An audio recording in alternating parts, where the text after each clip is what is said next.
नमस्कार, आप देख रहे हैं CWB हिंदी न्यूज।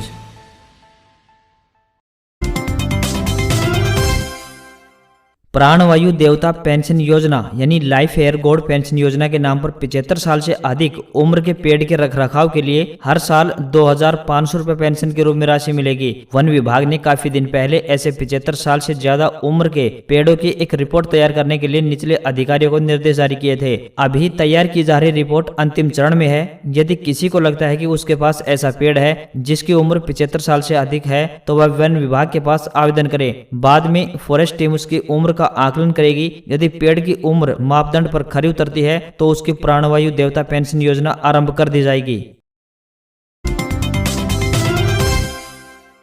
हरियाणा में युवाओं को व्यापार के लिए नए अवसर देने और उन्हें आत्मनिर्भर बनाने के लिए मुख्यमंत्री मनोहर लाल ने हर हित स्टोर योजना का शुभारंभ किया। इसके तहत प्रदेश में 2000 रिटेल स्टोर खोले जाएंगे। इन स्टोर के माध्यम से सर्वोत्तम गुणवत्ता वाले दैनिक जरूरतों के उत्पादों की बिक्री को बढ़ावा मिलेगा और ग्राहकों तक उचित मूल्य पर पहुंच सुनिश्चित होगी। मुख्यमंत्री ने कहा कि राज्य में 18 से 35 वर्ष आयु वर्ग की युवा बेरोजगार न रहें। इस उद्देश्य के साथ ही प्रदेश सरकार का लक्ष्य वर्ष 2024 तक हरियाणा को बेरोजगार मुक्त रोजगार युक्त बनाना है। इसलिए युवाओं के लिए अधिक से अधिक रोजगार के अवसर पैदा करने की दिशा में सरकार आगे बढ़ रही है। उन्होंने कहा कि यह स्टोर केवल एक जरूरत नहीं है बल्कि युवाओं के लिए रोजगार के अवसर बढ़ाने की दिशा में एक महत्वपूर्ण कदम है।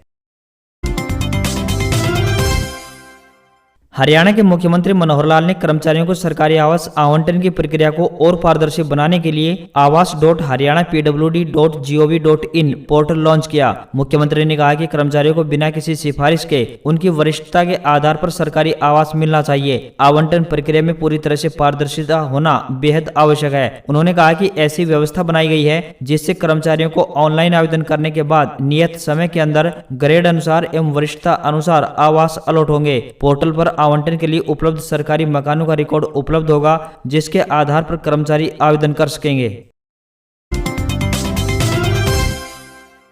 ऑनलाइन शिक्षा के क्षेत्र में पहल करते हुए चौधरी बंसीलाल विश्वविद्यालय ने स्वयं प्लेटफॉर्म व Indira Gandhi national open university के साथ मिलकर ई कॉमर्स से संबंधित एक नए कार्यक्रम की शुरुआत की है। यह कार्यक्रम इलेक्ट्रॉनिक व्यवसाय एवं उससे संबंधित सभी पहलुओं को विद्यार्थियों के समक्ष रखेगा एवं इसको आसानी से समझने में विद्यार्थियों की मदद करेगा। मूल रूप से इस कार्यक्रम का उद्देश्य उन लोगों को सक्षम बनाना है जो अपना एक इलेक्ट्रॉनिक व्यवसाय शुरू करना चाहते हैं। यह पूरी तरह से हिंदी भाषा में बनाया गया है। यह कार्यक्रम उन सब विद्यार्थियों के लिए विशेष उपयोगी है जो अंग्रेजी माध्यम की वजह से ई कॉमर्स के तकनीकी ज्ञान से वंचित रहे हैं। चौधरी चरण सिंह हरियाणा कृषि विश्वविद्यालय हिसार में विभिन्न स्नातकोत्तर कोर्सों में दाखिला लेने के लिए प्रवेश परीक्षा 28 अगस्त और 19 सितंबर को आयोजित की जाएगी। विश्वविद्यालय में स्नातकोत्तर कार्यक्रमों में दाखिले के लिए प्रवेश परीक्षाएं समय पर ऑफलाइन माध्यम से आयोजित की जाएंगी। प्रवेश परीक्षा के लिए ऑनलाइन आवेदन करने की अंतिम तिथि 5 अगस्त तक है। प्रवेश परीक्षा में दाखिले संबंधी मामले के लिए उम्मीदवार विश्वविद्यालय की वेबसाइट hau.ac.in और admissions.hau.ac.in पर अधिक जानकारी हासिल कर सकते हैं।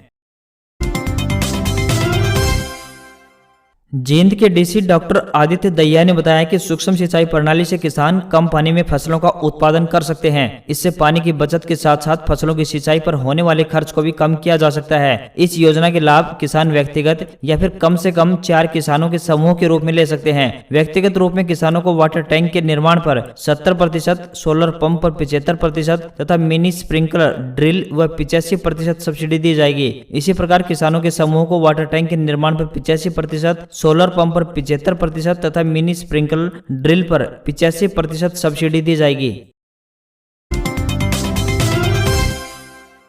यह फोटो लाखनमाजरा क्षेत्र में बारिश से तबाह हुई फसल की है। ऐसी ही तस्वीरें जिले के 13 गांव में हैं। इनमें खेतों में भरा अथाह जल देखकर कोई भी संवेदनशील व्यक्ति किसानों की हालत को लेकर सोचने लगेगा। पिछले दिनों प्रदेश में जमकर बारिश हुई है, लेकिन इस बारिश ने रोहतक जिले में धान को पूर्ण रूप से नष्ट कर दिया है। जब धान ही नहीं बचा तो यह सहज ही अंदाजा लगाया जा सकता है कि दूसरी फसलें कैसी होंगी। किसानों से जुड़े संगठनों का कहना है कि कम से कम 7 से 8 हजार एकड़ में धान की फसल खराब हुई है। धान जल भराव से नष्ट होती है तो किसानों का बीमा कंपनी मुआवजा नहीं देती है। किसानों की मांग है कि सरकार ने तुरंत खत्म हो चुकी फसलों की विशेष गिरदावरी करनी चाहिए ताकि उन्हें मुआवजा का मरहम लग सके। सरकार ने तुरंत विशेष गिरदावरी करवाकर प्रति एकड़ 35 से 40 हजार रुपए तक का मुआवजा देना चाहिए, क्योंकि किसान ही देश का पेट भरता है। अगर वह ही भूखमरी का शिकार हो जाता है तो फिर बचेगा देश में भी नहीं। किसानों ने डिप्टी सीएम दुष्यंत चौटाला से उचाना हलके में बारिश का पानी खेतों में भरने से खराब हुई कपास, धान की फसल का स्पेशल सर्वे करवाकर किसानों को उचित मुआवजा देने की मांग की है। खटकड़ सहित कई गाँव में तो सैकड़ों एकड़ में खेत में पानी भरने से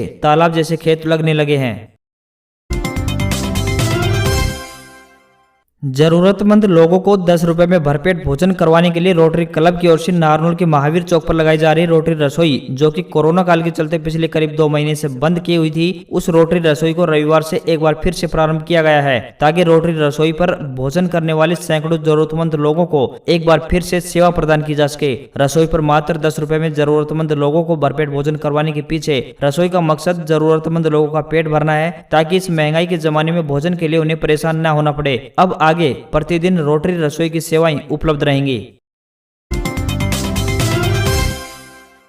हमारी छोरियां छोरों से कम हैंगे, इस कहावत को भारतीय महिलाओं की टीम ने साबित कर दिखाया। महिलाओं की टीम ने ओलंपिक के सेमीफाइनल में पहुंचकर इतिहास रच दिया। उन्होंने बीते कल क्वार्टर फाइनल में 3 बार की ओलंपिक चैंपियन ऑस्ट्रेलिया को 1-0 से हरा दिया, जिसके बाद भारत की टीम सेमीफाइनल में जगह बना ली है। महिलाओं की टीम के सेमीफाइनल में पहुंचने के बाद देश सहित हरियाणा में जश्न का माहौल है। इस महिलाओं की टीम में हरियाणा की 9 खिलाड़ी शामिल हैं।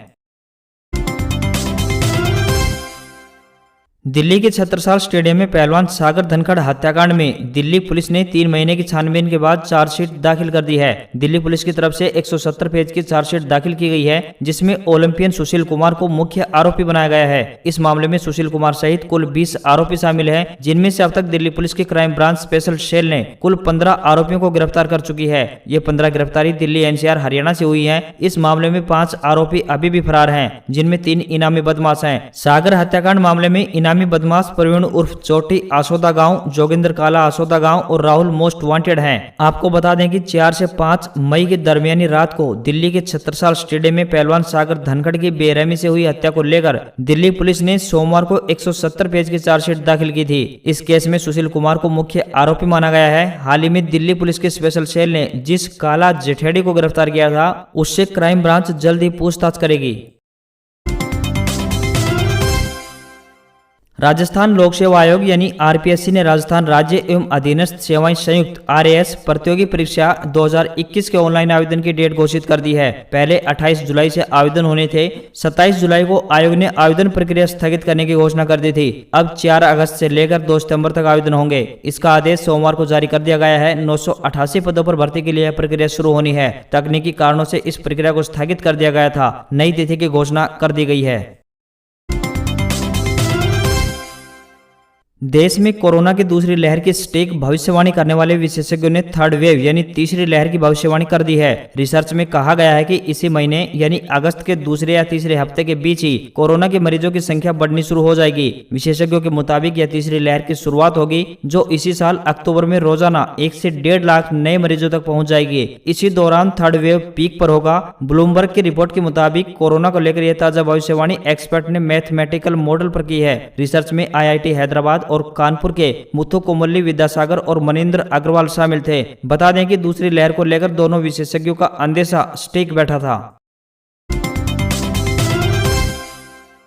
भारी बारिश के चलते देश में हाहाकार मचा हुआ है। मौसम विभाग ने दिल्ली एनसीआर, उत्तर प्रदेश, राजस्थान और मध्य प्रदेश में भारी बारिश का अलर्ट जारी किया है। दिल्ली में लगातार बारिश के चलते यमुना उफान पर है और कई इलाकों में पानी भर गया है। मध्य प्रदेश में भारी बारिश की वजह से कुछ हिस्सों में हालात बिगड़ गए हैं। ग्वालियर, चंबल में पार्वती, कुनो, क्वारी और सिंध नदी उफान पर है। मौसम विभाग ने बताया कि झालावाड़, बाराकोटा और प्रतापगढ़ में मूसलाधार बारिश का अलर्ट है। इसके अलावा अजमेर, जयपुर, दौसा और अलवर समेत 10 जिलों में भारी बारिश हो सकती है। बारिश की वजह से वाराणसी, प्रयागराज और मेरठ समेत कई जिलों में गंगा का जलस्तर तेजी से बढ़ा है। वाराणसी में गंगा का जलस्तर बढ़ने से कई घाट डूब गए हैं और 84 घाटों का संपर्क एक दूसरे से टूट गया है। प्रयागराज में गंगा यमुना नदी का जलस्तर लगातार बढ़ रहा है। बंगाल के हुगली जिले के आरामबाग में द्वारकेश्वर और रूपनारायण नदियों में बाढ़ आ गई है। इससे बांधों के टूटने का खतरा बढ़ गया है। मौसम विभाग के मुताबिक सिक्किम, असम, मेघालय, अरुणाचल प्रदेश, नागालैंड, मणिपुर में हल्की बारिश के आसार हैं। इसके अलावा बिहार, हरियाणा, पंजाब, पंजाब, उत्तराखंड, हिमाचल, अंडमान निकोबार, कोंकण और गोवा में तेज बारिश हो सकती है। वहीं जम्मू कश्मीर, छत्तीसगढ़, झारखंड, ओडिशा, कर्नाटक, केरल, गुजरात, तमिलनाडु और लक्षद्वीप में भी हल्की बारिश के आसार बताए गए हैं।